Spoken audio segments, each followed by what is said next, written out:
Hello, darkness, my old friend. I've come to talk with you again, because a vision softly creeping left its scenes while I was sleeping, and the vision that was planted in my brain still remains within the sound of silence. In restless dreams I walked alone, narrow streets of cobblestone, neath the halo of a street lamp. I turned my collar to the cold and damp, when my eyes were stabbed by the flash of a neon light that split the night and touched the sound of silence. And in the naked light I saw 10,000 people, maybe more.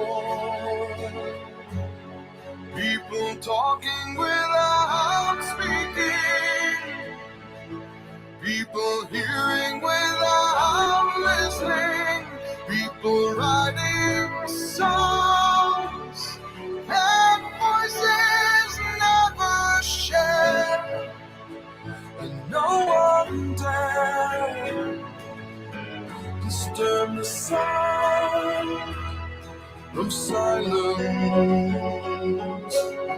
Fool said I, you do not know. Silence like a cancer grows. Hear my words and I might teach you. Take my arms and I might reach you. But my words, like silent raindrops fell, and echoed in the wells of silence, and the people bowed and prayed to the neon god they made, and the sign flashed out each morning, and the words that it was forming. In the sign said the words of the prophets are written on the subway walls and tenement halls, and whispered in the sound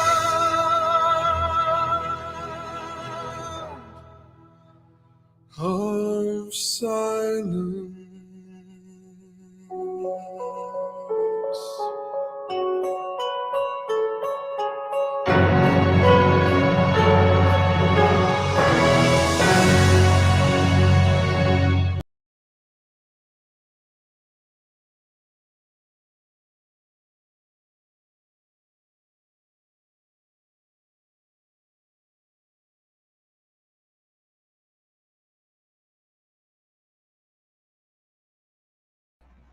Hey everybody, good afternoon. Let's see, who is in here? Get your cray on, Auntie. You're covering some great topics. Keep up the fabulous work. Thank you. She left out at 5:45 a.m. Hey Johnny, Red Door, Jamie, Shalma, David, Be Good, Back to Real, Care D, Lavina. Hello to everybody. Wyoming, Becca Chu, welcome. Let's see, anybody else? I think I got everybody. If I missed somebody, I'm sorry. I'm just waiting on my guest to get here. Hey, Liz. Good to see you.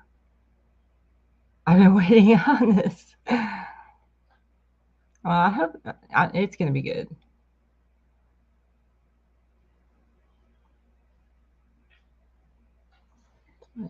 Oh, my dog's over there drinking water. I was wondering what that was. So is everybody doing good today?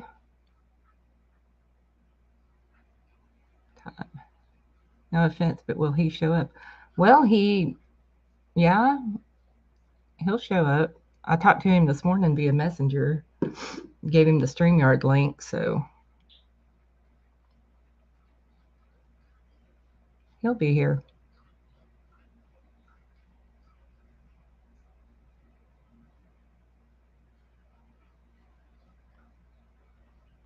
I'm fixing to start diving into the Steve Avery thing, Becca Chew. I'm fixing to start getting all up in that. The documentary. So yeah, it's a sad tale. It's a sad case. I'm good, Wyoming. Thank you. My allergies are giving me fits, but I'm good. I hope so. I'd love to ask some questions. I'm a long-time follower. The West Memphis 3. It's a good one too.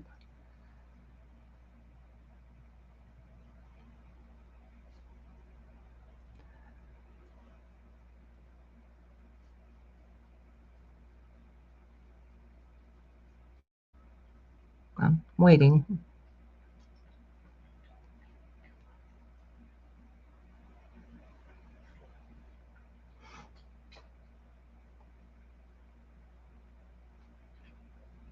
So anything new going on? Anything good? Any good gossip? I'll totally be here for Stephen Avery and Brendan Dassey stuff. Yeah, I'm sure you will, Becca. You're like part of the family with them. I've now been looking at this case and listened to some of the interviews with Terry and Donna.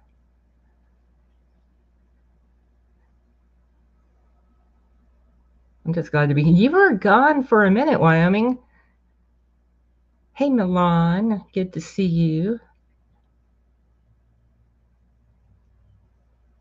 I'm glad I got to see Milan. I haven't seen Milan in a minute, it seems.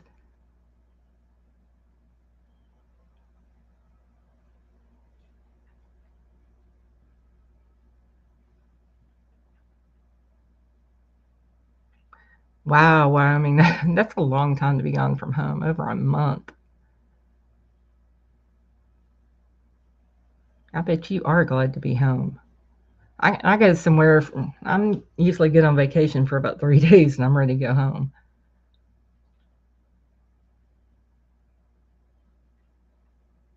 I just got in from work. I'm getting settled and be back in a few. Okay, Milan.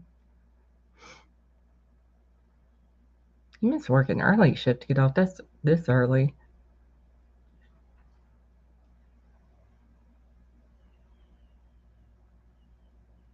My puppy is pooped. She had her shots this morning. What kind of puppy, Becca Chew?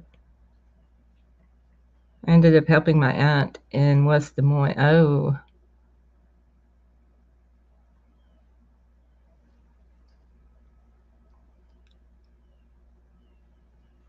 One always has to keep an open mind. However, this case is truly mind-blowing. I'm on vacation, missing my animals. Terrible. Hey, Liz. Yeah, it is. You're on vacation right now and you're watching YouTube? Why are you watching YouTube while you're on vacation? Enjoy your vacation. I have a new 1-year-old dachshund named Ginger Snap. Oh, weenie dog. I love weenie dogs.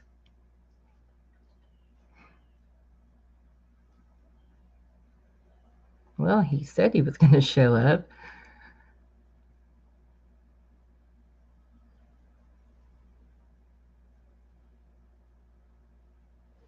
Hold on just a minute.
I just sent him a message. Hopefully he knows how to work StreamYard. I sent him the link to it. I told him to just click on the link. So. Hey, Amber, we're waiting on him. He told me this morning he'd be here, so I have every belief he will. Hey, Breezy.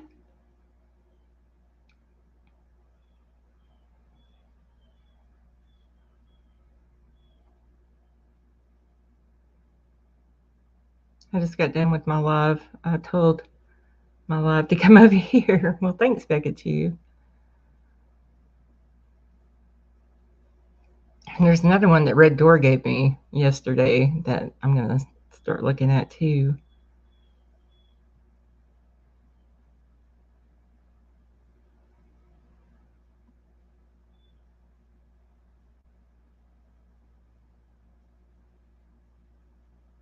Well, it's like a second home in Italy, so not really vacation. I'm retired in between Italy and Scotland. Wow, Liz, a lot of us would dream to go there. Oh, wait a minute. He just messaged me. Oh, he said he's having to go through all the red tape just to get in.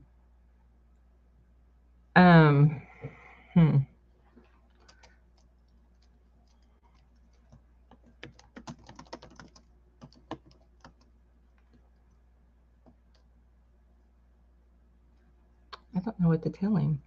What red tape?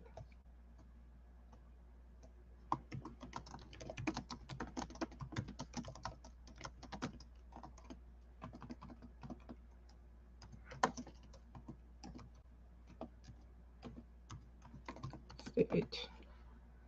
He's having trouble.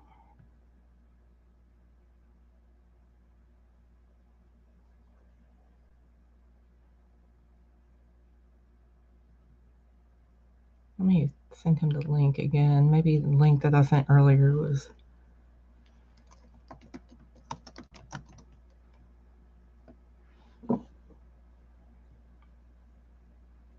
Please bear with us while we experience technical difficulties.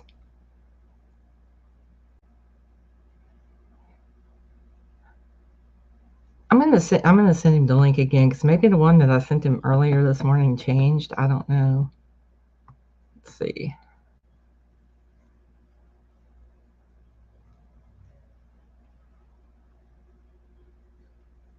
Oh, wait a minute. He's typing something.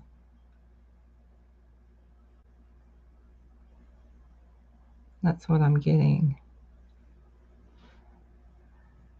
What? Visit this page in Chrome to use StreamYard on this device. Visit this page in Chrome mobile browser. Click here if you already have it. Don't have Chrome on this device. You must not have Google Chrome. That's what it's saying. Are you able to get into YouTube at all?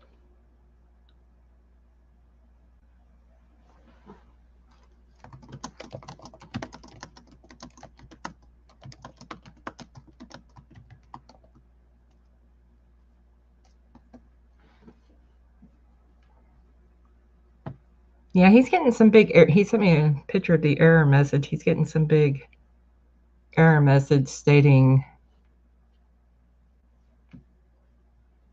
visit this page in Chrome.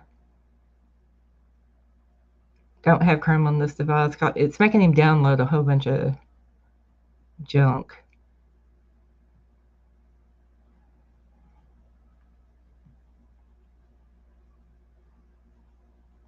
Wait a sec. Does he have a Google account set up? I think you have to have one. He can do YouTube. Okay, do you have a Google account set up? I just asked him. He said he can do YouTube, but I need him in StreamYard. Yeah, he has to open a link on Google Chrome. I don't think there's a way around that. He might not have a Google account. Okay, I just asked him if he has one.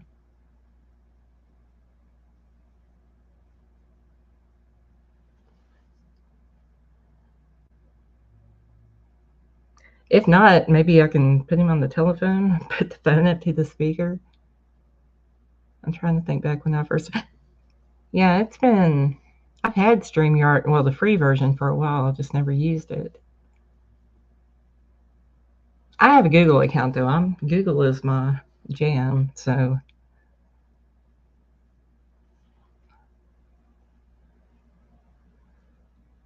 um, I do, but remembering the password is why they won't let me in. Who remembers their password?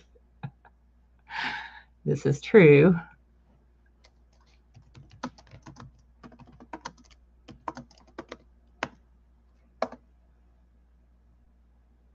He can't get into his Google account. He can't find the password. He's working on it. Okay. Okay, he's working on it. I think he's going through the whole.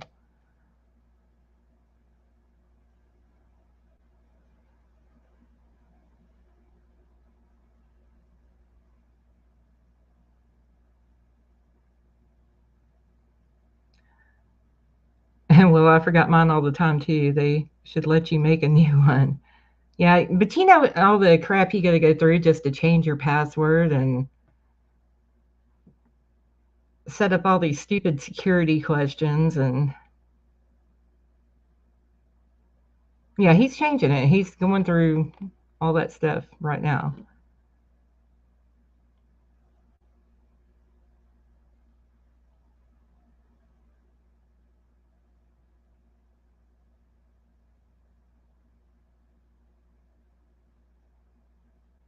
I don't know if he's on a computer or on his phone. Probably his phone. He'll change it and get in yes codes and stuff. Yeah, they'll start sending him stuff to his phone. That's why I saved my passwords with Google. Might not be good through, I don't know. Well, damn, well, you know, maybe next time I do a test run on a private stream, it can be confusing at first. You know what, Amber? I probably should have done that. I didn't even think about doing that.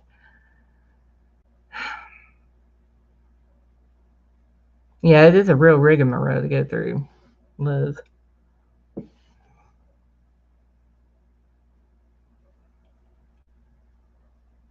I gotta go get my little one. Be back. Okay, Ashley.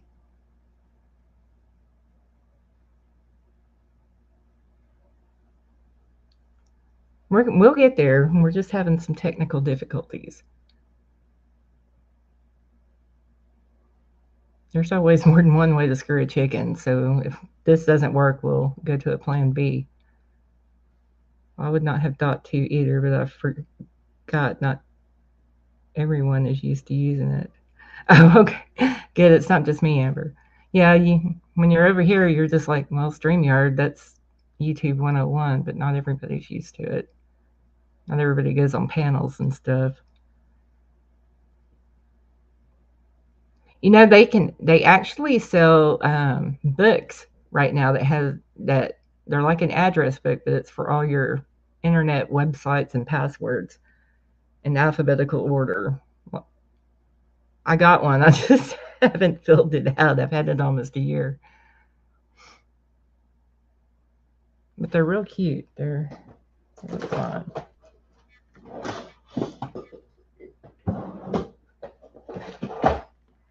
They're like this here. It has all of your websites and all of your passwords.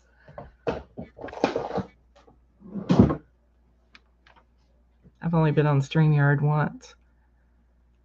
My passwords are always the same. I know it's one of three. Yeah, basically me too, Amber Alerts. Or it may be the same password, but with a capital letter in it or something. Yeah, it's a great idea to have one. I mean, if you filled it out. I haven't even bothered to fill mine out. I got it for Christmas last year.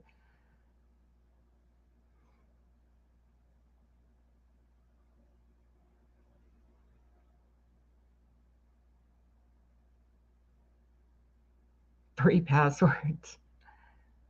Yeah, I have three, but it's like different variations of that 3, because some, want a symbol and a capital letter. Some you can just put all, lowercase letters and a number. Some requires a symbol and a number. So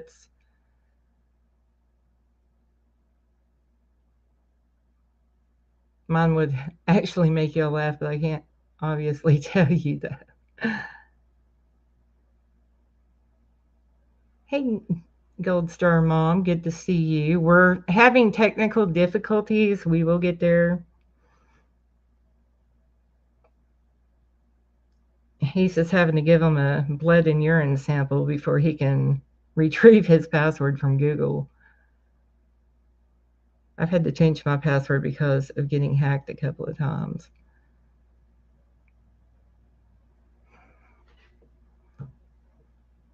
Oh, I think he's coming. There he is. All right, guys.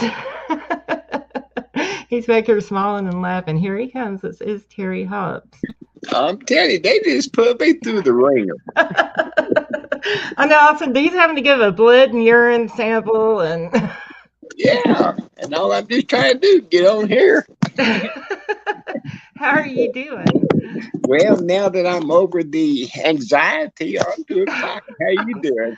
I'm good. We should have done a test run before we did this, but you Well, just I know. I know everybody uses StreamYard, but they don't. Well, no, I haven't heard of it, but I have now. This got introduced. You got a crash course. I didn't mean to stress you out before we talk. Well, that's all right. Ain't nothing like a little blood pressure. Gets the heart going. I'm telling you. Thanks for having me, Miss Kim. Thank you for coming up. And how are you today? Well, I'm doing pretty good. Okay. Yeah, up here in these Ozark Mountains where it's cool and brisk out there today. I'm just enjoying it. He lives in my dream location, the Ozarks. Oh, my husband and I want to get a log cabin out there so bad. Oh, it's pretty up here. I ain't kidding you. Yeah, I saw some of the pictures you posted. I'm just like over here green with envy. I'm telling you. Well, we do. We enjoy it. We got about 3 acres out here. We can get out here and just have fun with. Oh, wow. That would be the dream. So I guess we can go ahead and kind of get into it. I wanted you to come up here and give your story, and people that haven't heard it, and that way they can get to know you a little bit. And I think it helps whenever you put the person with the name on things. Right. And I get a lot of people that don't know anything about me, and they just say the worst things in the world. And when you don't know somebody, well, that's just how they do it, how they treat you. So my name is Terry Hobbs. Are we on now? Yeah, we're on. We've been on. Okay. My name is Terry Hobbs, and I lived in West Memphis, Arkansas. I think I moved there in 1987. I had a daughter that was born in West Memphis in 1989, and her name's Amanda. And I was married to Pam. Her maiden name was Pam Hicks, and she became my wife. And she had a little boy when we got married. His name was Steve Edward Branch. And sharp little man, little blonde-haired, blue-eyed little boy. He's adorable. And he was. Seriously, he was a cool little boy. And we just, we lived there. We worked there. We were in the process of buying the home that we lived in when we were there. When May the 5th, 1993 rolls around, and 3 little boys go out to play, and they never came home. So there went the home that we were living in, that we were just getting ready to sign the papers to buy. And there went that dream. And then the nightmare of May the 5th, 1993 starts. And it has been the worst story that I've ever lived. It's been the worst part of my life I've ever lived. And not only my life, but there's lots of lives involved and lots of lives this has affected and lots of lives this has changed. And it's sad that you don't know how to deal with something like this. You don't prepare. No, We I didn't, mean, right. We didn't expect, who expects something like that, but it happened, and you might say you have to live the hand that you're dealt. And we've had to, and it's been a 29-year journey so far. And I've seen people die through this journey. There's one family is dead already, and it's sad. It's heartbreaking. is that the And there's another. Byers, Mark It's the Byers and Byers his wife? family. Yeah. Yes, Mark and Melissa. Yes, ma'am. They're both dead. For whatever reasons, and but it's sad to see that what this case and what all these events have done to lots of innocent people out here.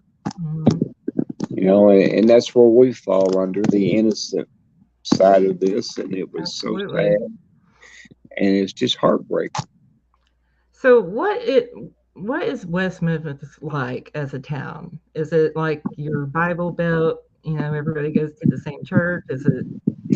Well, they had several churches there, and and it's just a small. I think there was roughly 25 to 30,000 people lived there when we lived there, and it was just it's right next to the Memphis. It's just west of Memphis, just a few miles, 5 or 6 miles, and it was just a small little town that was, it was starting to grow.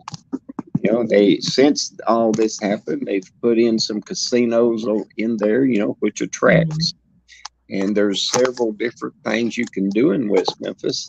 And I have nothing bad to say about West Memphis. I wrote a song about it. Small town. It's just what we did when we lived there. We participated in holidays and anything that we could get out and just get in and have fun with. We did that. So it was a close knit community. I guess you could say, we didn't really know a lot of folks there, but I worked across the river in Memphis the whole time we lived there, and and Pam worked in West Memphis, a few different places, but yeah, we was going to make it home. What happened? What was the day like on May 5th? I hear a lot of static on your end. Can you hear me okay now? No, there's a lot of static. Can y'all hear me in the chat? I can't make out your questions because it's static. Oh. Put a 1 if you hear a lot of static. So I don't know if it's on my end or his end. If y'all hear it, it's on my end. I hear it when you're talking. I can't make out nothing you're saying. Okay. I sound fine, Gold Star? No. Okay, they're not hearing static in the chat, so it's something on your end. There's nothing on my end that I'm doing. Back to Real said she can hear us both. I hear you fine, but you say I got a lot of static. I can't hear you. I can't make out what you're saying. It's really bad static. Somebody, let me type something in chat. Maybe he can.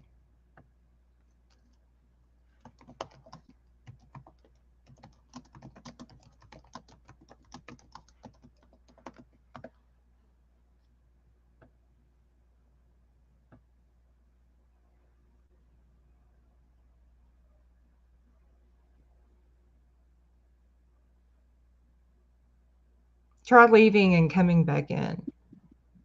No, it's still there. it's Are there you really. wearing earbuds? No, I just hear really bad static. I can't even make out what you're saying.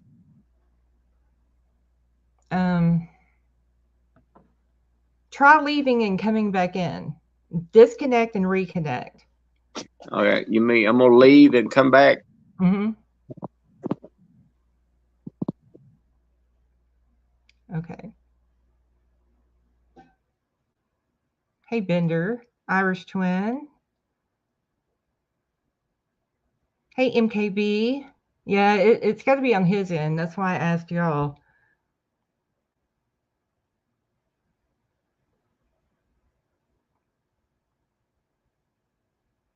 Have someone else come up and see if he can hear that.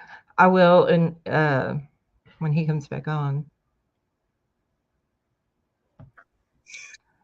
Can you hear me now? That sounds much better. That's plain. Oh, okay, good. It worked. Good. Okay, so on May 5th, I know that was the horrible day. Was there anything strange about that day other than what happened? Well, not to me. It was just another work day for me.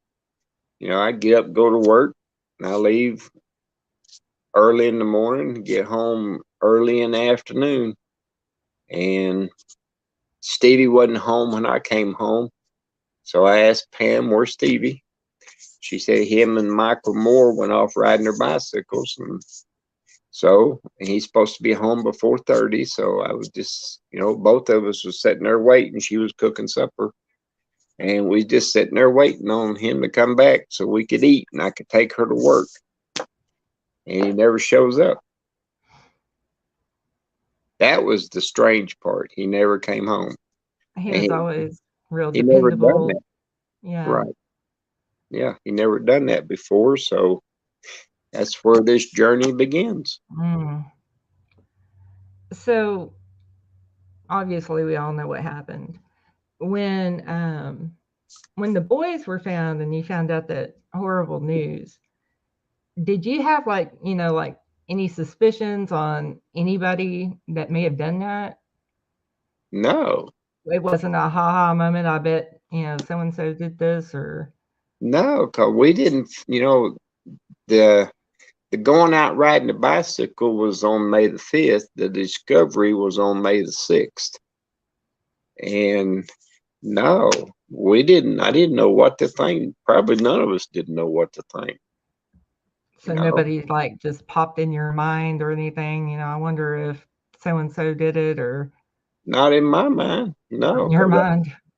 Well, I don't know what all was going through Pam's mind, but I remember the night of May the 5th when I went to pick Pam up from work that she would come out with some popsicles to give to the kids, and she'd always bring 2 out.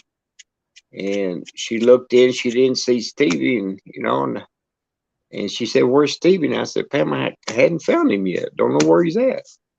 And the first thing she said, now this just was strange to me. The first word she said was that he's dead. And I just didn't understand that because, I never thought that. I just figured he was still playing, with his friends and we just couldn't find him. But that was the strange thing on May the 5th. Strange to me because I wouldn't have said that, but that was one of the things she said. Do you think it was like a mother's intuition that That's what she's knew? always said that. And I've wondered, I don't know what a mother's tuition is, but she's always said that. My mother's always said she had that when she can feel what we're going through. Or well, I've heard of that, but I don't know nothing about that. I'm a man.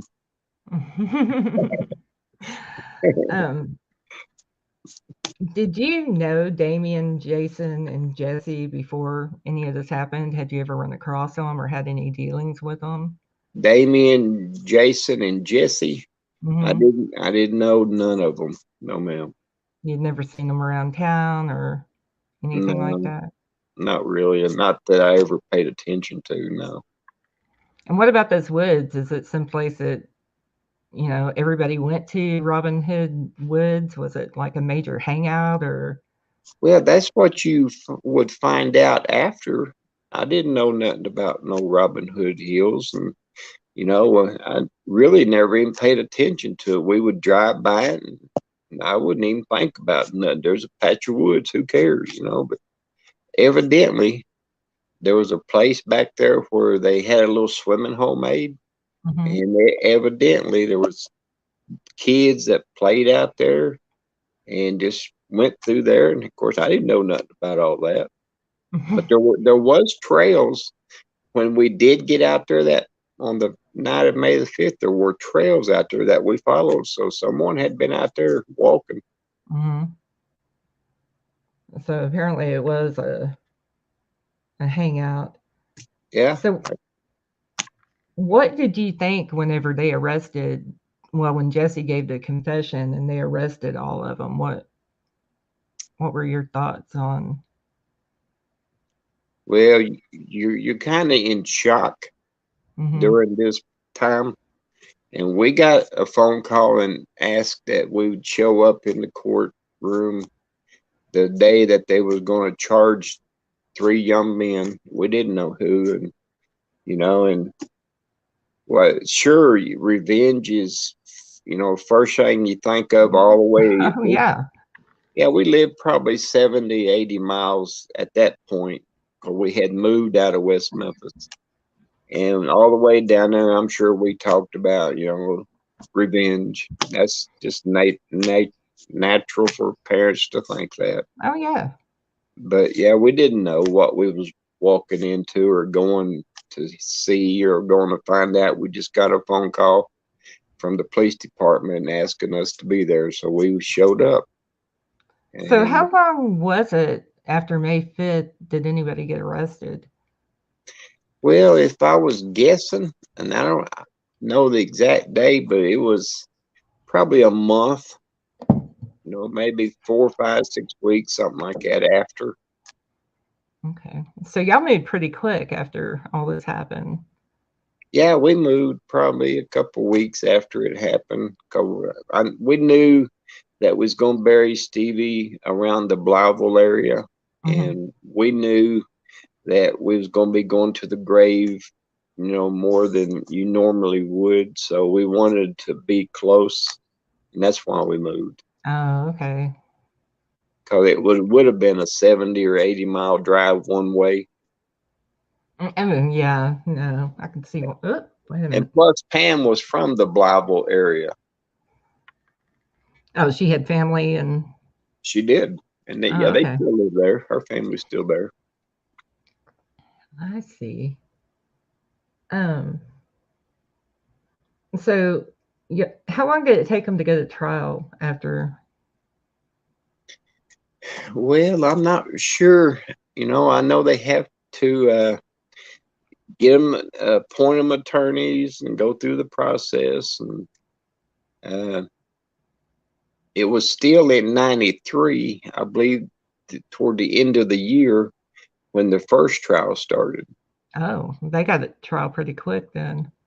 Well, from May till December. Yeah, that's actually kind of quick. Okay. Usually, it'll be like a year or two before anything finally goes to trial. Well, I think the second trial ended in 94, but I believe the first one started probably in the end of December, somewhere around there. Jesse went first, didn't he? Jesse did. And then Damien and Jason had theirs together. Okay. And what did you think about Jesse's confession? Well, it's his confession, and no one twisted his arms for him to say. Actually, they all advised him not to say nothing. I think his attorneys advised him not to say nothing, and he just wouldn't. He had to get it off his chest, is the way I've always looked at it, and he did. He told things that, so I've found out, and so I've noticed that You know, you had to be out there to know what he knew. He wasn't repeating anything that had been released to the public, or I'm, he was saying stuff that hadn't been released to the public. You mean? yeah, that's the way I He was understand it. giving details. Wow. I've seen some of his confessions and heard some of them, and he told things that sounded like, you know, was probably going on. You know, I'm not a Hmm. detective, but they Right. picked up on it. They picked up on it, you know, and I think he went down to collect the reward money, and then that didn't go like him and his dad thought, and they end up telling on himself when he was there. So he voluntarily just went to the police station on his own That's without the way them coming to him to that's the give this way confession. to get the reward money is the way I've always understood it. It was a Wow. $20,000 reward, you know, put out. I think him and his dad thought they was gonna go down there and get it. So he hadn't been questioned by the cops or anything. He just, okay, hey, I'm going to toodle him down to the police station and give this confession and get Well, $20,000. that's the way I understand it. Wow. I wasn't there, so I'm not sure what they was thinking, but I've always heard it just didn't go like he thought it was gonna go. Talk about karma. Quick. So, what is Yeah. your take on the guy at Bojangles? I don't know. I don't have a take on that guy. So, You do know, you? I'm not the police. I wasn't the investigators, and Mhm. you know, it's not my job to judge anybody, and I'm not. You know, they had their job to do, and we were just struggling to stay above water and alive at this Yeah. point. So, did they take all the parents and interrogate them or anything before Well, I Jesse went and know confessed? I can't say what they done to all the parents. I've heard that they ask everybody questions. I know they ask all me and my wife questions. They did. So, and I'm sure they probably did everybody else. Hmm. And were the three parents were y'all friends before this happened? The three No, couples? we didn't. The only way we knew anybody was all three of the boys were in Cub Scouts. So, you know, as we would take them to Cub Scouts, we seen Todd, and I think he was one of the Cub Scout leaders. And I think I might have seen Mark there one time bringing Chris up there, but we didn't know each other. And the y'all, I'm sure y'all bonded We did at during first. the trial or Yeah, we did. Uh, we talked more than we ever have, you know, during the trials. But then is, you know, how do you talk after something like that? You know, so we kind of, I'm sure everybody probably kept their distance hmm. because we didn't know anybody, and you know, and they didn't know us, we didn't know them. So, Now, when was it when HBO became involved with Paradise Lost? Where was it when they started well, doing their thing? I'm thinking it was in the second trial when they first came in because they showed up. Yeah, I believe at the second trial in Jonesboro. They weren't there during Jesse's trial. Well, I don't think so, but they could have been. But I know they was in the second trial. So did things change, like the atmosphere and just things in general change when HBO came in and started filming? Well, we didn't. Some of us didn't want them there. Yeah. You know, so they weaseled their way in, you know, with money, and we still really wasn't okay with that. Some of us, some was because, you know, I guess they needed the money, but you know, we just that's how they came in, you know, with money. And so I don't know how they ended up getting in the courtroom, but they did. And so you just have to go with the flow, even though it didn't matter what you thought at some point. Mm-hmm. You just had to tough it out. How long was Damien and Jason's trial? Well, I would guess a couple weeks. If I was going to guess, I didn't really keep up with, certain things like that.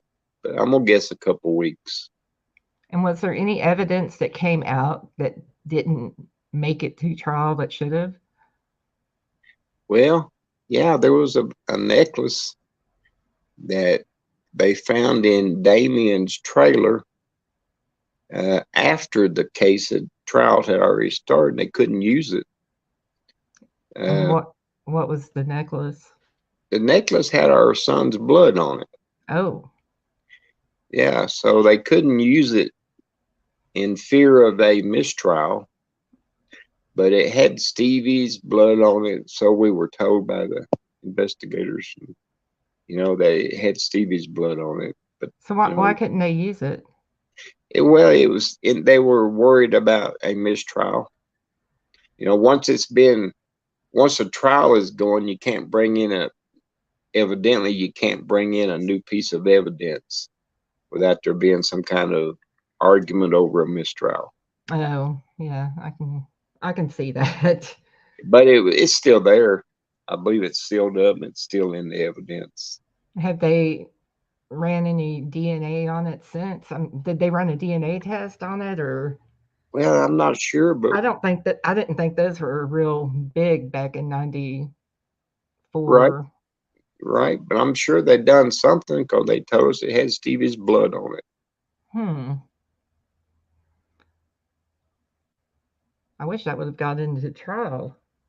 Well, me too. That's like a very important piece of information. Well, and that's probably why they don't want it in a retrial today.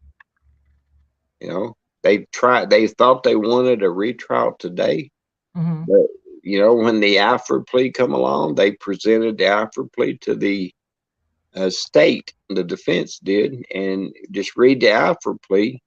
Even though they go ahead and maintain their innocence, but they also admitting that there's still sufficient evidence to convict on a retrial. That's in the Alfred plea. So is there going to be a retrial, or is there? No. They done pled guilty. I still don't understand. I understand pleading guilty and admitting that you're guilty are two different things, but I still don't. I mean, how can somebody just get out on an Alfred plea?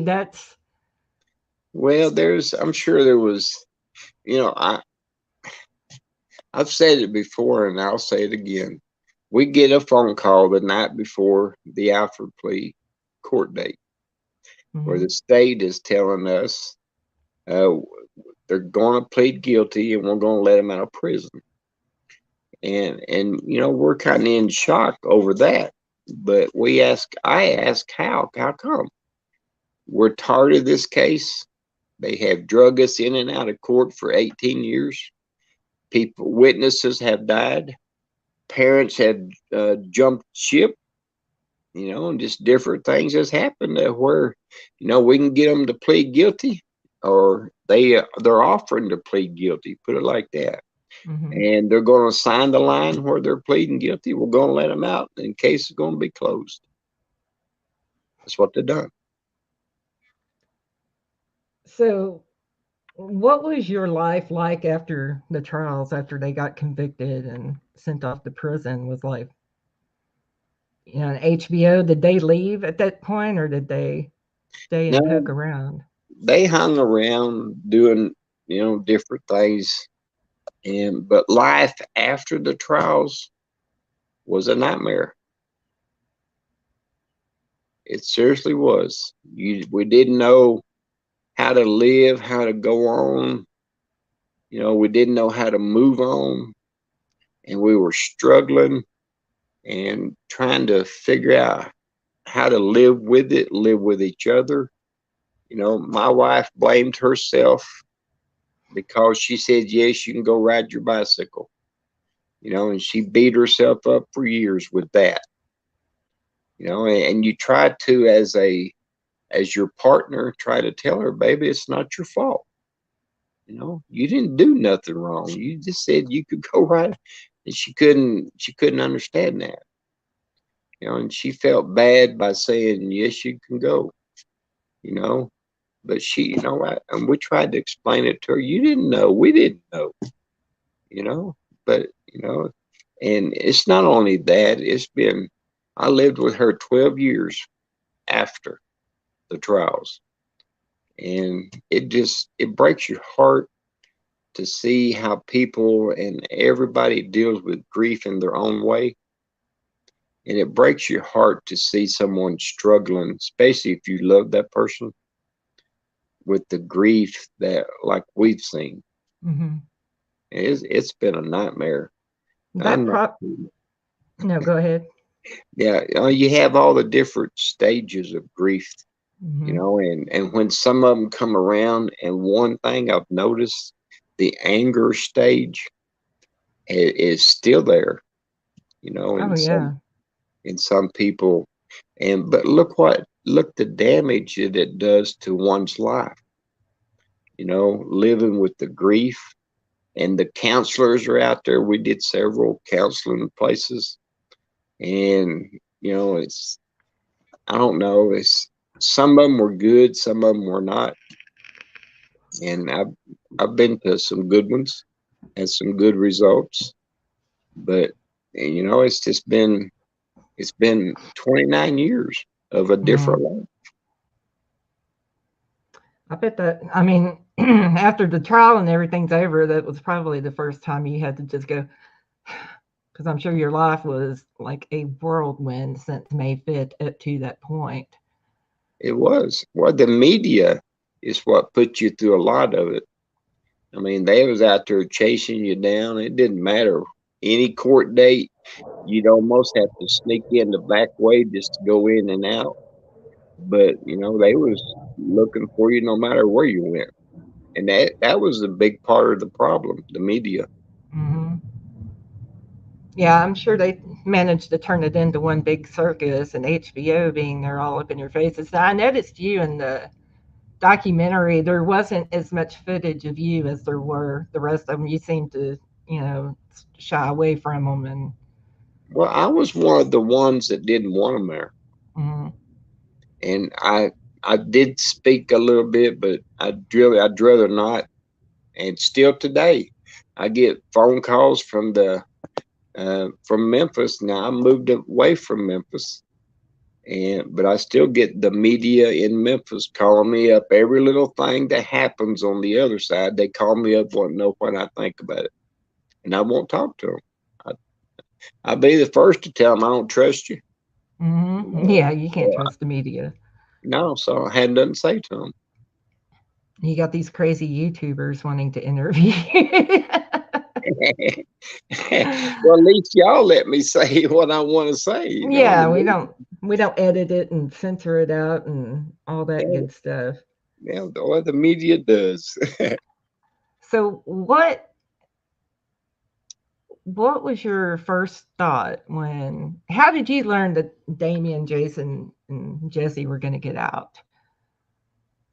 Well, it's like I said, the DA's office uh, called all of us parents the night before, maybe a few days before, but I got my phone call the night before and argued with Mr. Scott about the release. Got it the night before. So you only had not even 24-hour notice that they were getting out. Right. But I was there when they let them out, when they signed. I was Did you there even too. know anything was leading up to this? Did you? No, because if you remember, just before the Alfred plea, they approached the Arkansas Supreme Court.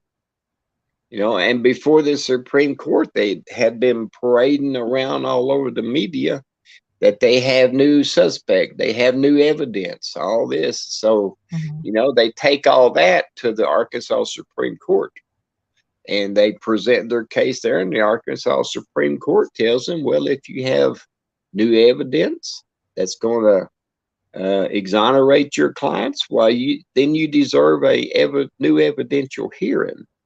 So Mm-hmm. we were all sitting back waiting on this new evidential hearing to come up. Then the next thing you know, you see where we get our phone calls from the state, and that the guys are in court the next day pleading guilty. I'm sure that was a shock to the system. Well, I bet. Well, you see what they just done Yeah. here in the past couple months. They had their hearing in West Memphis where they were denied evidential hearing or testing, and so that now they've appealed it back to the Arkansas Supreme Court, and that don't make sense. Who's denying the testing? Uh, the judge in West Memphis a couple months ago, they told Mr. Eccles, if you want to have the evidence tested, go sit in prison until the state decides to test it. And he didn't want to do that. Oh, really? Right. So they appealed it back to the Arkansas Supreme Court, which I don't figure will even hear them, because remember the last time they was there, they granted them a new hearing. Mm-hmm. And then before the hearing, they pled guilty. So to me, Kim, this is a show. This is just a game that they're playing. They know there's nothing going to come of this. Probably. Well, that's my guess. If I So, was sitting on the Supreme Court, I would remind them, we just give you a chance to prove yourself. And what'd you do? You turn that down, play guilty. well, that does kind of speak volumes. I would think that would, Yeah. because if they were like so adamant on proving their innocence, sorry, I'm getting tangled up here.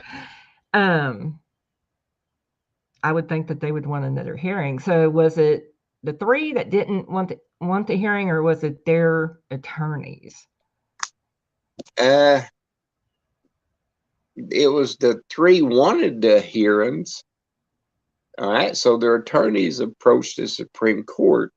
But when they got out, when they were granted, the three agreed to plead guilty because the three also knew there was no new evidence. There was no new suspect, like their defense and the PR firms has been parading around prior to the Supreme Court hearing. So do you think it was just all a ruse to get out of It's all a game to them. They know there's nothing there. They know that they're guilty. Would you sign a piece of paper admitting you're guilty of something that if you're not? They did. No. They know they're, in my opinion, they know they're guilty. But they're out here playing on sympathy and milking people out of their money. That's all. To me, that's all they're looking for, is where to get their next dollar from. I did notice something on Damien's YouTube page whenever I was looking at it. He's not uploading any more videos to YouTube. If you want to watch his videos, you got to purchase a Patreon membership. Yeah. So, right. I mean, they're out here just trying to make money off of this, playing on people's sympathy. And there's lots of people that send the money. Oh, I'm sure that they're probably like really good at the grift game. Yeah. And to me, that's all that's been going on. Sorry, I'm trying to read chat and. But we're keeping on, we're still living. The good Lord's been good to us. And, I take my time and I still do my journal. And I've thought about doing a second book because there was a lot of things that's been happening over the years that no one knows about. And I've thought about that. I write songs, I play my music, I post them on YouTube. I wrote a book. Me and my cousin wrote a book about the West Memphis case. It's available on Amazon. Box Full of Nightmares. Mm-hmm. And you know, and I'll we're put a trying link to to that in the description box below to his yeah, Amazon book. I'm gonna walk in here and put it up on the thing here. Hang on just a second. Okay, Breezy, thank you.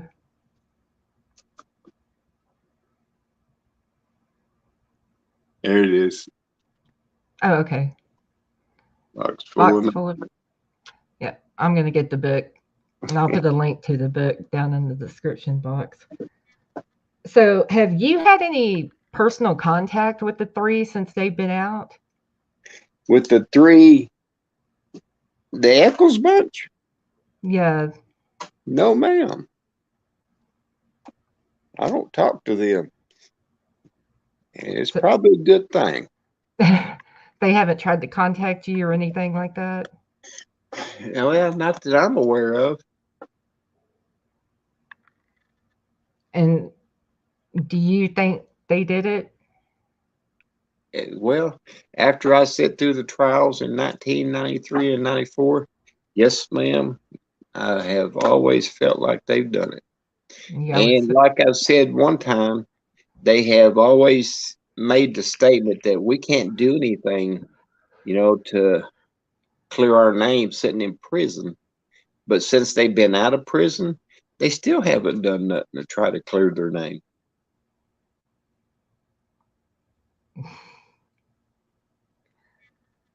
Um,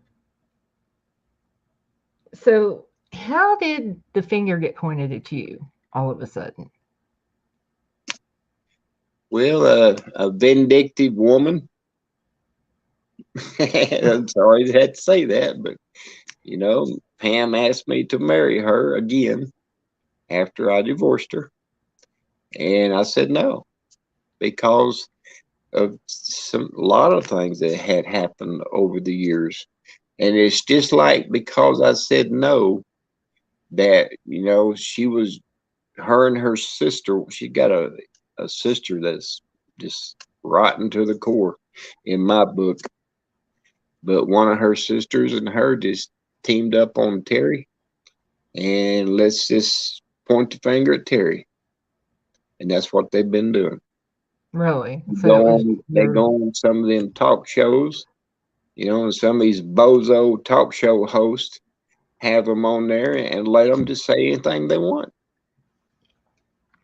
Defamation. Well, you know, it should be, but it's not. Um, I think they said that they found one of your hairs intertwined in one of the Ligatures. restraints. Well, that's what Ligatures. they've always claimed. I don't care. I still don't care. Somebody wants uh has a question. How do you feel about the pocket knife? Well, it's like I've always said, you know, he was probably 7 years old when his granddaddy gave him a pocket knife. And, you know, as the dad of the home, that was me. I just kind of felt like that was a little bit young to be carrying a pocket knife. Mm-hmm. So I took the pocket knife and I put it up. I was going to give it back to him in a few years, but not at 7 years old. Yeah, that's a little old. Well, that's a little bit young to Yeah, a carry. little bit young. You have to carry it to me for, you know, and plus he would have took it to school, and you know, you don't want had to get a phone call like that from school. So Mm-mm. I kept it at home. That's very reasonable. Yeah. And you know something, Kim? Everything I've done over the years, people have picked it apart. And I can't help what people think or believe and don't even care, Mm-hmm. you know, but people still going to do what they do. So as they pick me apart, they never say nothing about the three that actually killed our children. You know, and it's always let's pick on somebody else, but you don't hear them getting after them guys. So you know, let them focus their time on, and when they find out why, ask them the pickers to, when you find out why, well, let Mr. Hobbs know. Because I've always wondered, why did you kill our children? I've never had that answered. So what do you say to the people who think you had something to do with it? What is your answer to them? Keep on picking. I Keep don't on picking. Exactly. Yeah, it's you who has to answer to the Lord Almighty at the end of the day. So yeah, I could care less what people think. It's only what he thinks that matters. Exactly. And I'll tell you something else. All they have to do is, I've got the article right here in my office that the police put out in the newspaper that Mr. Hobbs wasn't a suspect in 93. In 2007, when the defense made sure my name hit the airways, is when this article come out, and the article says he was not a suspect in 93, and he was not a suspect in 2007, and he is still not a suspect. That come from the police. So if they want to dispute that, let them fight with the police about it, not me. I could care less what people's got to say. I'm a liver. That's right. So did they ever interrogate you after? Didn't you get interrogated or answer a bunch of questions in 2007? Sure. Yeah, I wasn't messed up. I agreed to do this, and I did. So you volunteered to go down there, and that right there speaks volumes. I had never, as a matter of fact, in 93 and 94, whenever, we was asked any questions, we'd talk to them. We wasn't hard to get. We lived right there in the same town. They'd come by our home, ask questions. We'd want us come down there. We all went. There's a whole lot of things that people don't know. Yeah, that happened that we all did. They only know what they've seen on the documentary and what the media has put out. The documentary are misleading and deceiving people, and that's what they're set out to do. And the media is just as bad. But go ahead. What do you think about the blood that was found on Mark Myers' knife? Well, it's like Mark said, he was doing his venison, and as he cut himself, I know they tried to make a big issue out of it, but that's what they're supposed to do, the defense. Yeah, it was Mark Myers, Becca, too. It wasn't Stevie's pocket knife that had blood on it. It was Mark Myers. Yeah, Mark gave his pocket knife as a gift to one of the filmmakers. One of the people with HBO. Right. And, they took that, and I guess they found some dried blood on it and tried to make a big issue out of it. Wasn't nothing to it. So somebody was confused. They thought that they had found blood on, which this is good that, you're coming out and talking, because a lot of people have facts twisted and I know messed up. And I know. Usually they get on these boards and see what people say, and people just do that just because they can. And it's on the internet. It must be true, Yeah.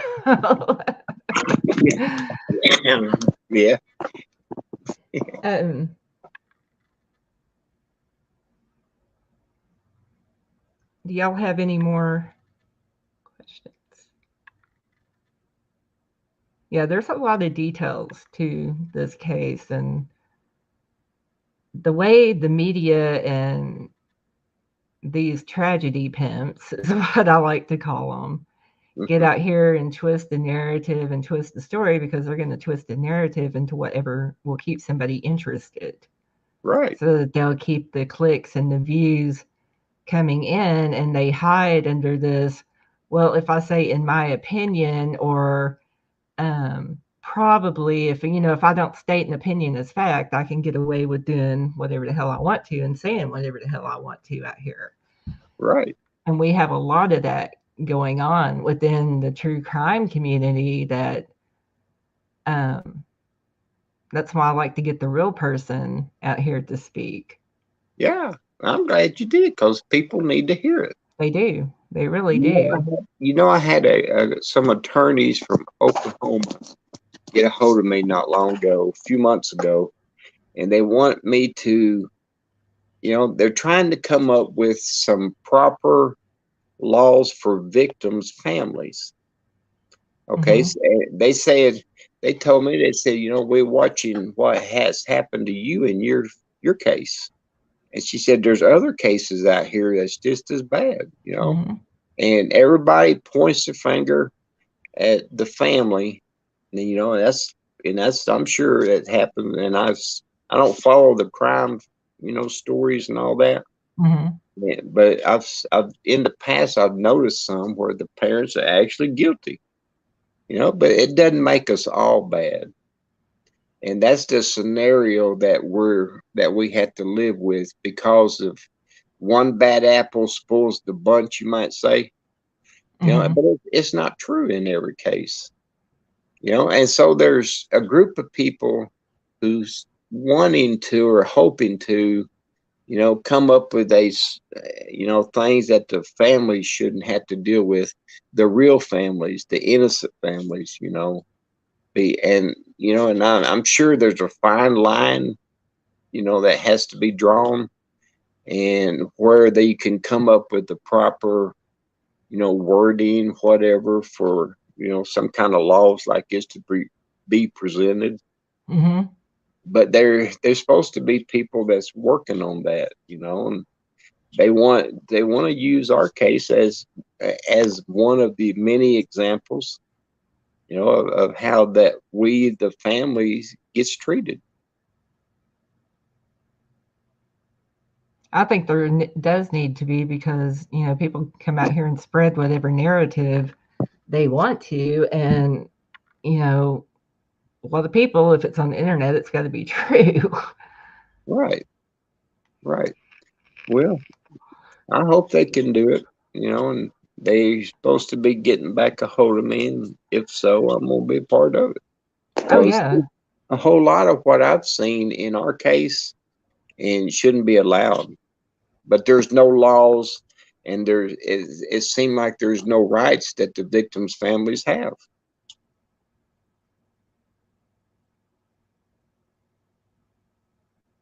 Sorry, I'm reading questions in the chat. Um, so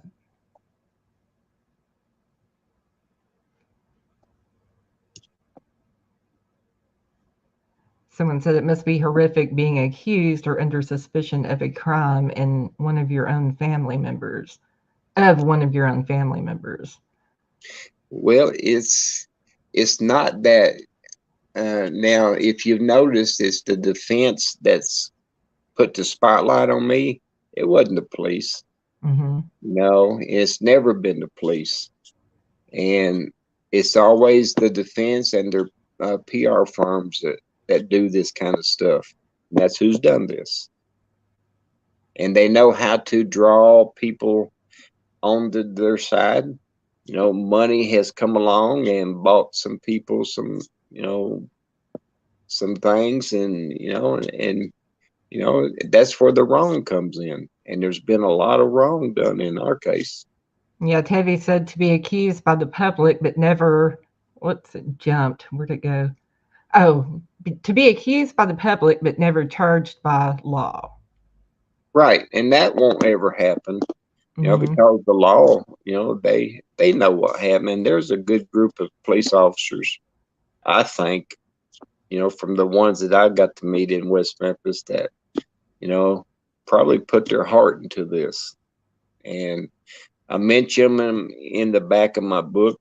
There's lots of folks I pay tribute to, and because I think a lot of them put their heart into this. Looking up your book. So you feel the investigation was done properly? Well, I've never questioned it. It wasn't my job. That was, and I'm glad it wasn't. But you feel that they did a good job at the investigation of it? I think they did. They solved, to me, they solved the case, and you know That was their job. That wasn't ours. Put a link to this in the chat. I do have it in my shopping cart to buy. Terry's book.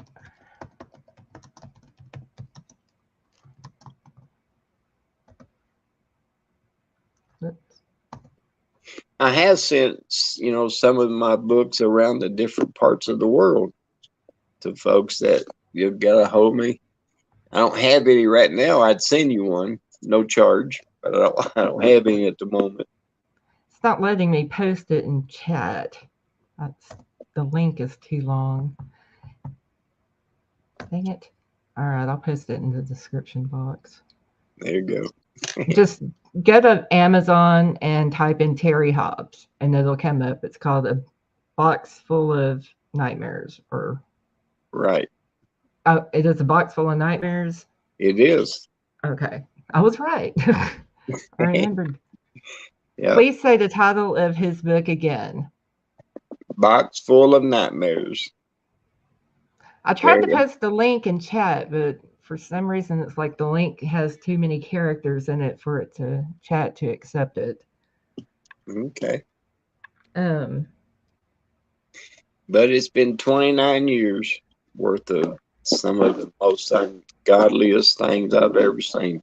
You've been through it. You've been through more, what most of us, thank God, will never have to go through. And I don't understand that either. I know that, and I don't go around and tell people stuff like that, but I've noticed, for 15 years, it's been 15 years since they drug my name into the defense and the PR firms for no reason at all, because I wouldn't, kiss somebody's tail. And that man died, Ron Lax.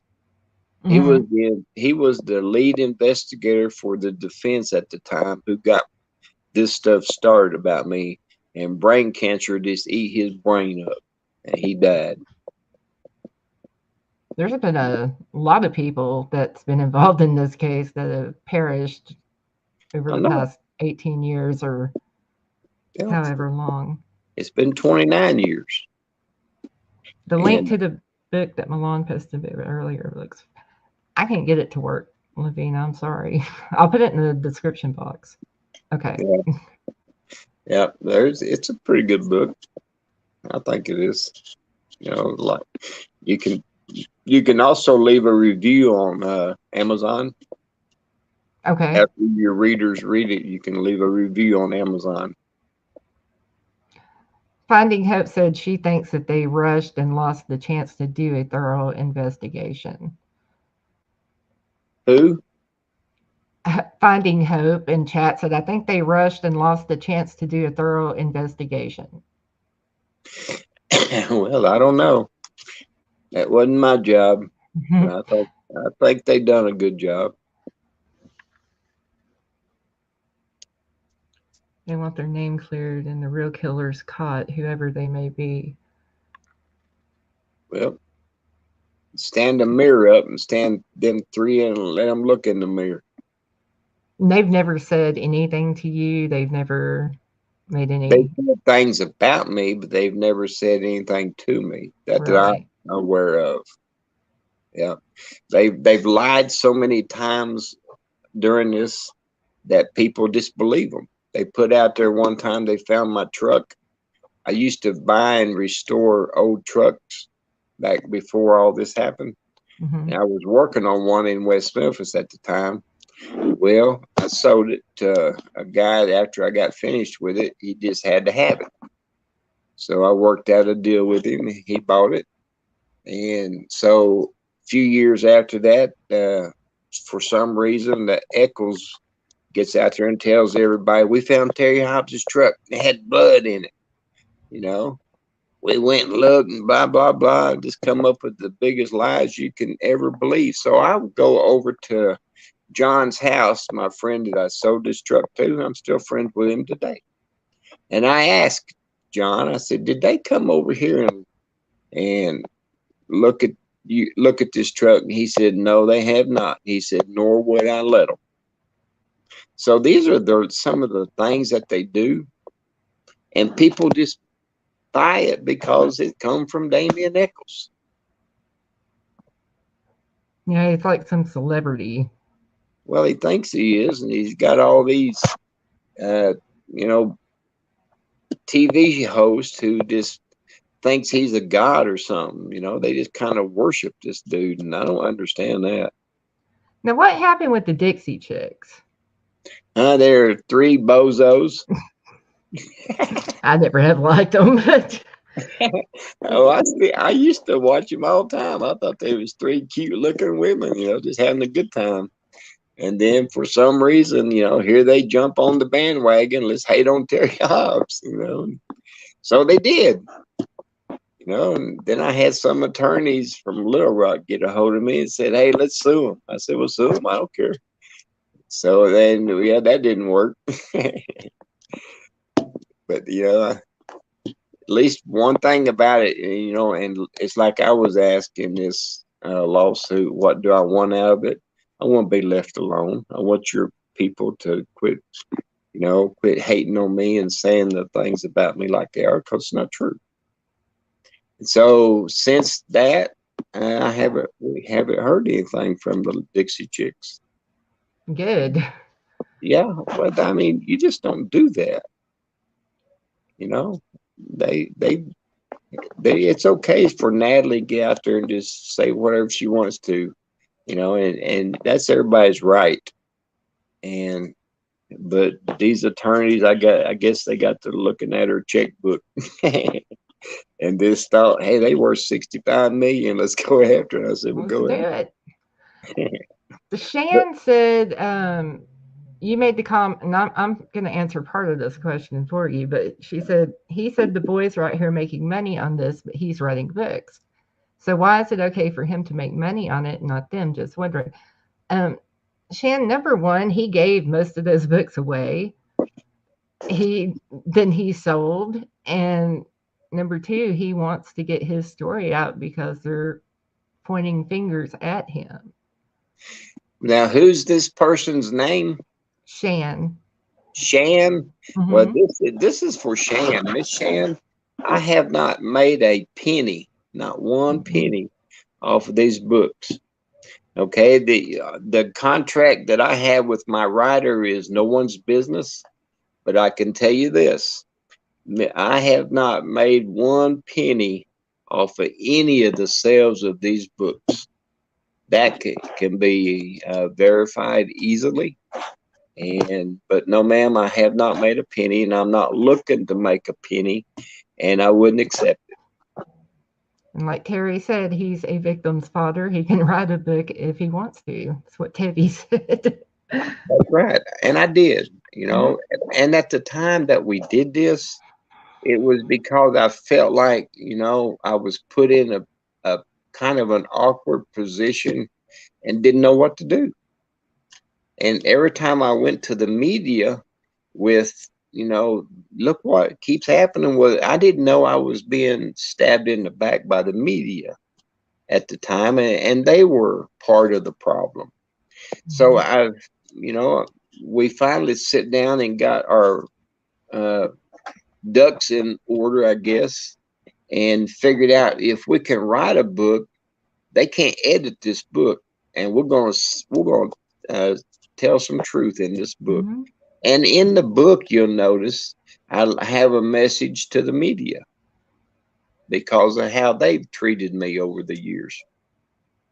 And it's in there. Get your book, available on Amazon, Boxful of Nightmares. Get mine, because I want to read it. That's right. And I mean, anybody who believes everything you read in the media, you really need to raise your standards a little bit. Yeah. I mean, we all know the media is full of crap. I have not made a penny on my books.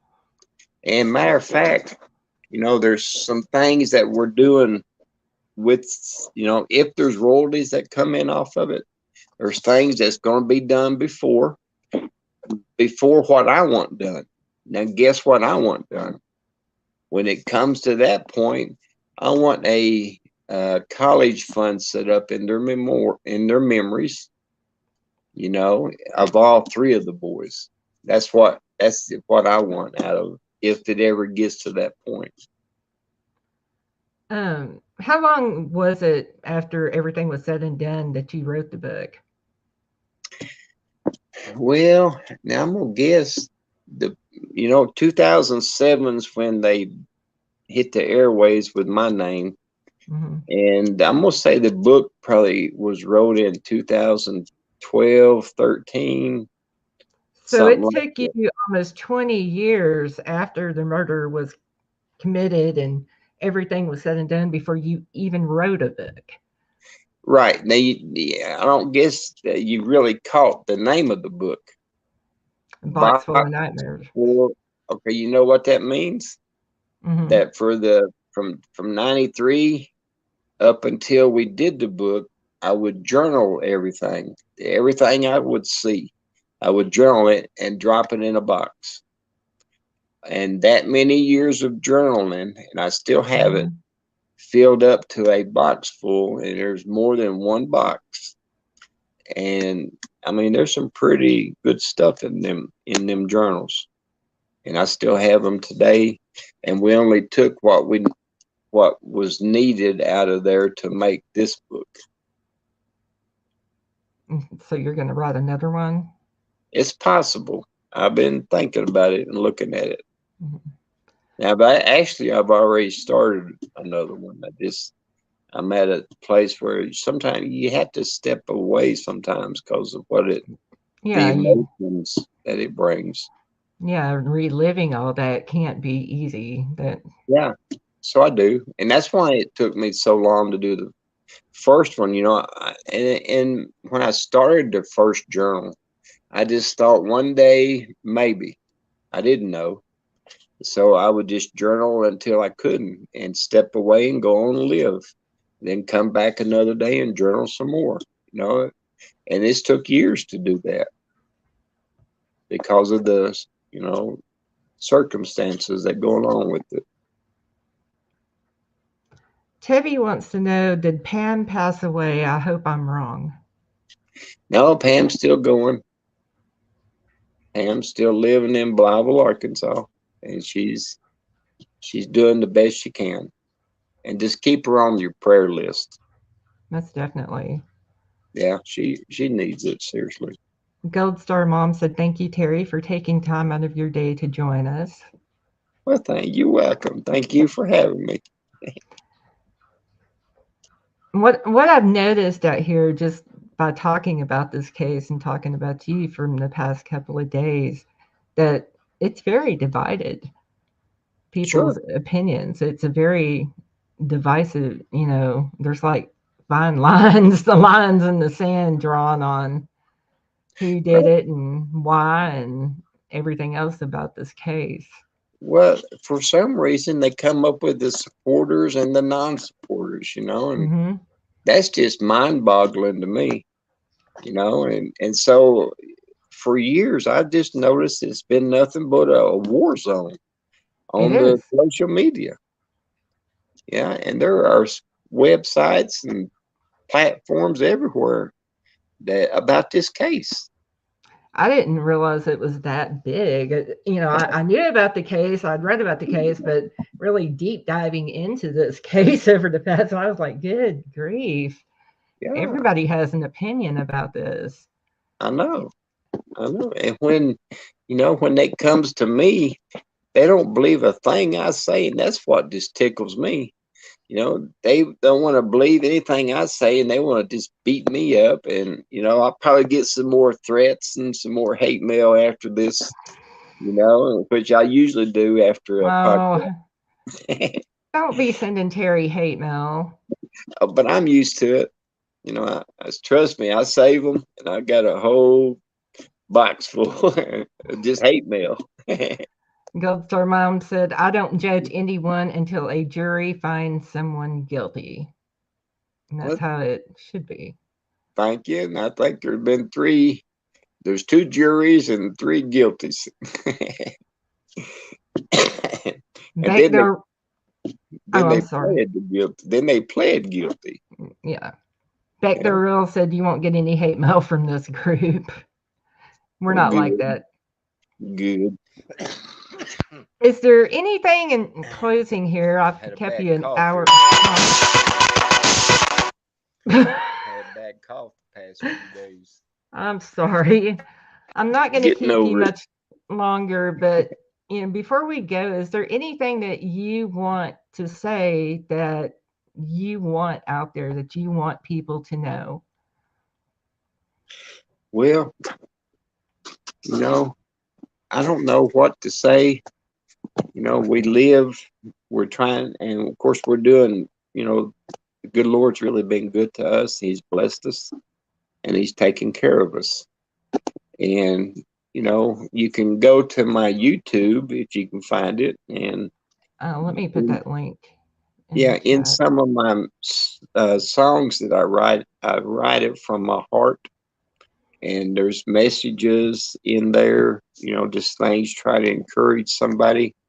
I think Reba McEntire said one time the best songs are the songs that come from somebody's experiences. So some of my songs and a lot of, and I'm not the best songwriter or singer or musician, but I enjoy doing this because it's coming from my heart. And just, if folks get a chance to listen, just listen and, and encourage somebody, because out of everything you see out here, there's a lot of wrong and bad things happen. Some of my music is to people who invade our schools and shoot our kids. Some of my music is about some of that. And, that all this kind of stuff comes from me, comes from my heart, because I get emotional about, and really, when I see our kids getting killed, for no reason, just because I'm mad, someone said something about me. Look at what happened to R3. Whatever caused them guys to do that, I don't know, but there's a lot of things go on out here, and a lot of innocent people pay for this, and the numbers keep going up as far as the victims, and it's heartbreaking, because we're real people out here in this world. Exactly. And, and our children, to see any one of them shot in a school, and there's school shootings all the time, and I didn't know there was that many. But it is unbelievable at how many school shootings that there are. And they just had one yesterday or day before in St. Louis, Yeah. And, I don't understand what's going on out here, but, is there anything I wanted to say? Stay positive, keep it real, and encourage somebody, pick them up, and there's so much more that needs to be said. I don't know where to begin, but I want to say to you, Miss Kim, and to your audience, thank you, folks. And, and I know that good people is not going to jump on the internet and just believe everything that is said on there because it's there. Before the internet, people had a life. Since the internet, it's kind of controlled the life that they have. So, and we don't live that. I don't play the internet a lot. I get out on the 3 acres that we're on up here, and if I just pick a rock up and move it, I got me a rock fence that I've been working on since being here. Oh, it's cool. I bet it is. As I said, you live in my dream area. Yeah. I'm just an outdoorsman, and I love it. I bet it's beautiful. It is. We have a bunch of people saying thank you for your time, for coming on and talking to everybody. Tevi just described to your channel. Well, I thank every one of y'all. I really do. And I think I'd like to thank you for coming on and spending time with us. Anytime you want to come on, my channel's always open to you. Well, And I'm glad that we've met and we can keep in touch. And for sure. And y'all get you some land up here and build that cabin. yeah, I'm moving next door. Oh, we have a blast up here, and we had one huge lake that is unbelievable, and it's so pretty that we live on out there in the summertime. I bet. Irish Twin keeps asking, I don't know who this is, but ask if he knows of Wanda Jean. Wanda Jean. Is that Not read off. I don't.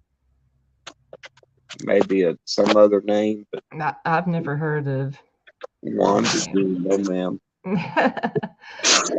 Okay, well, we'll go ahead and let you go, Terry. It has been a pleasure, and thank you so much for taking your time to come on here and talk to me and everybody and tell your story.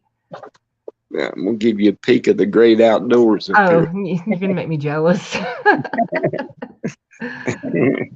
Oh, wow. And the leaves are changing. Mm-hmm. I bet you actually get a fall. We don't we don't really get a fall here in Texas. Oh, we do, and it's cool out there today. But thank y'all, and your audience and your families, and all your friends. We thank y'all, and we're just trying to share a little love, a little truth, and we're just in this to, because we have to be. Mm-hmm. Yeah, it's You didn't changed choose our to be. way of living, and we're gonna live it the best we can. Okay, well, thank you so much for coming up. And anytime you want to come up, just hit me up on Facebook. Yes, ma'am. I appreciate it. Have a good day. You too, Terry. All right, bye-bye. Bye. Well, that was Terry Hobbs. And as I said, he is a very, very nice man. I really enjoyed talking to him. And thank you all for being respectful, even if you don't agree. So knowing you're wishing to brutally honest, thank you. I just noticed you were in here a while ago. Thank you, Beck Durrell. I thought it was very interesting, Tevi. I thought he was very interesting. He's probably somebody I could sit and listen to all day.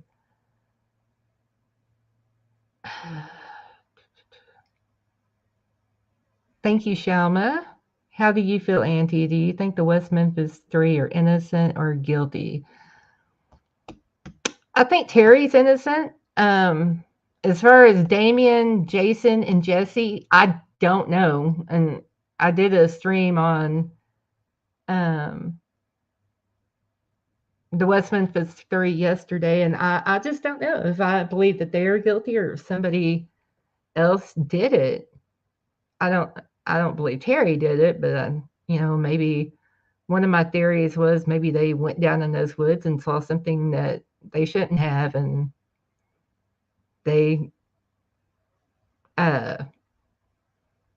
decided that they needed to go for some reason, or it may have been the Mr. Bojangles, or I don't know. It may have been Damien, Jesse, and Jason.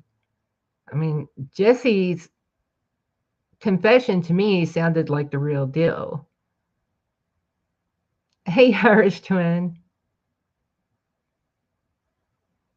Damien and Terry H. can both be innocent. Someone else could have murdered the boys, and that's where I stand too, Teddy. I don't know. Yeah, I think the Bojangles thing should have been investigated a lot better too, Shan. I do think there's a lot of things he needs to come clean about, though, just my opinion. 3 boys wanting the case. No, Liz, they are not wanting the case to be open again. That's why they pled guilty on an Alfred plea, because they didn't want it to go back to court.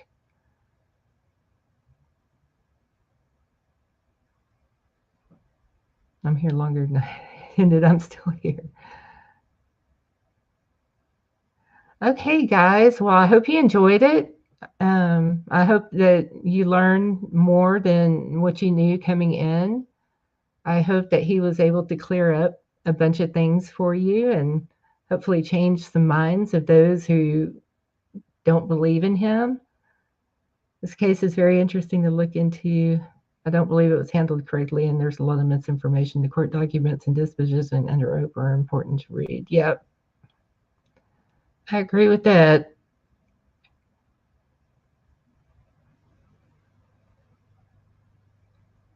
There are so many laws. I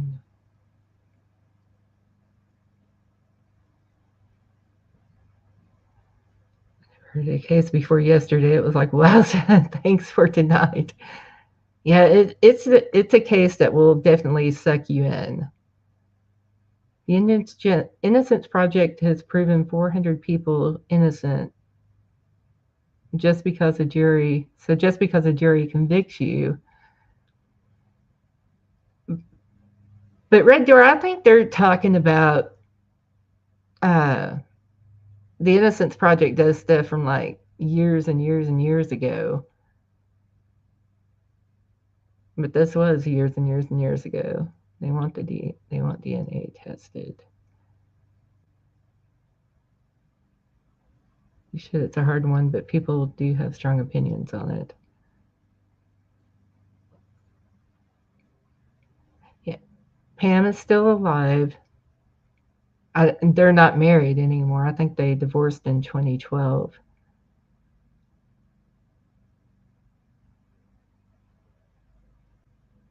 I'm listening to interviews, Mr. Hobbs, and also Terry and one of the guys. I can't wait to listen more. I've said this before. We have new tech making those convictions less likely.